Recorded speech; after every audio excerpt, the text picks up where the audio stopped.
শহীদ আবু সাইদ হত্যা মামলায় সবচেয়ে বেশি মনোযোগ দেয়া হচ্ছে, কারণ এটাই আমাদের ল্যান্ডমার্ক কেস বলে মন্তব্য করেছেন আইজিপি বাহারুল আলম। আজ বৃহস্পতিবার দুপুরে রংপুর বিভাগীয় কমিশনার কার্যালয় হলরুমে দেশের পরিবর্তিত পরিস্থিতিতে মানবাধিকার ও পরিবেশের উপর গুরুত্বসহ আইন প্রয়োগ বিষয়ক কর্মশালা শেষে সাংবাদিকদের তিনি এসব কথা বলেন। আবু সাইদের এই মামলায় অবশ্যই আমরা সবচাইতে বেশি মনোযোগ দিচ্ছি এই কারণে যে এইটাই হচ্ছে আমাদের একটা ল্যান্ডমার্ক কেস এবং এখান থেকে আসলে শুরু হয়েছে আমাদের এই নতুন পথ চলা। কাজেই এইটা যেন কোনোভাবেই বিচার ফেল না করে আমাদের সর্বশক্তি দিয়ে আমরা এই চেষ্টাটা করব। আইন প্রয়োগ করতে গিয়ে আমরা বিভিন্ন জায়গায় বাধার সম্মুখীন হচ্ছে, অনেক সময় আক্রমণ করা হচ্ছে।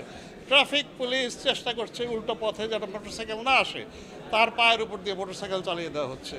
এটা এটা এটা এটা আমি মনে করি যে আমার বিশ্বাস এবং আশা যে সমাজ অন্তত এইখানে এত বেশি আবেগতাড়িত না হয়ে আমাদেরকে তারা গ্রহণ করে নেবেন, আমাদেরকে কাজ করার জন্য তারা কাজের পরিবেশটা তৈরি করে দেবেন।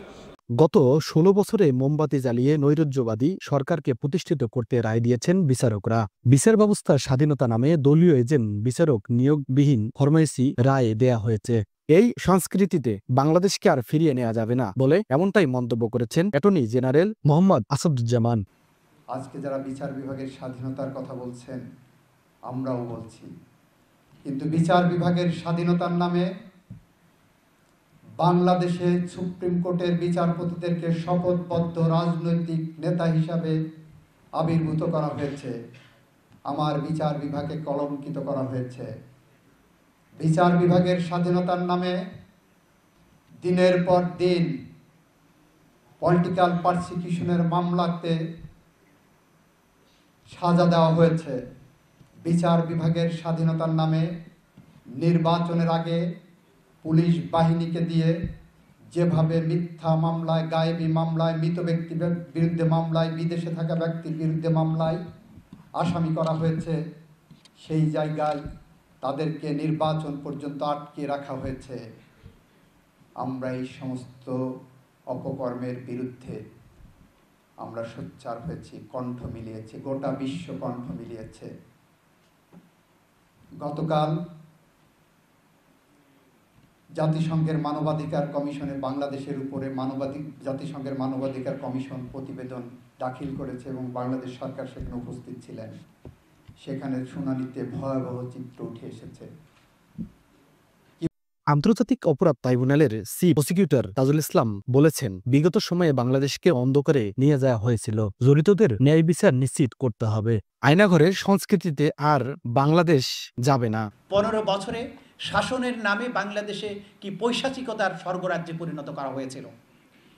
এই আয়নাঘরের বাংলাদেশকে আর ফিরে যেতে দেয়া যাবে না। আমরা যদি সেটা ফিরে যেতে অ্যালাউ করি, তাহলে আমাদের শহীদ সন্তানদের রক্তের সাথে বেইমানি করা হবে।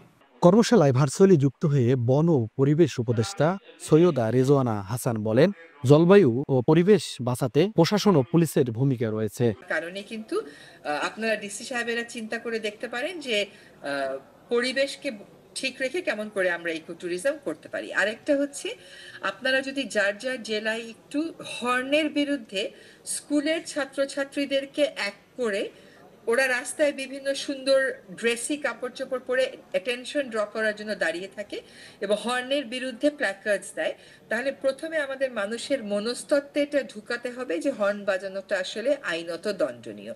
এটা সব ডিভিশনে একবার করে হয়ে গেলে তারপরে আমরা আইনের প্রয়োগটা শুরু করব। কর্মশালায় রংপুর বিভাগের আইন শৃঙ্খলা বাহিনী, বিচার বিভাগের পদস্থ কর্মকর্তারা অংশ নিয়েছেন। মূল বক্তব্য উপস্থাপন করেন স্বরাষ্ট্র মন্ত্রণালয়ের অতিরিক্ত সচিব খন্দকার মোহাম্মদ মাহবুবুর রহমান। কর্মশালায় রংপুর বিভাগের আইন শৃঙ্খলা বাহিনী ও বিচার বিভাগের পদস্থ কর্মকর্তারাও উপস্থিত ছিলেন।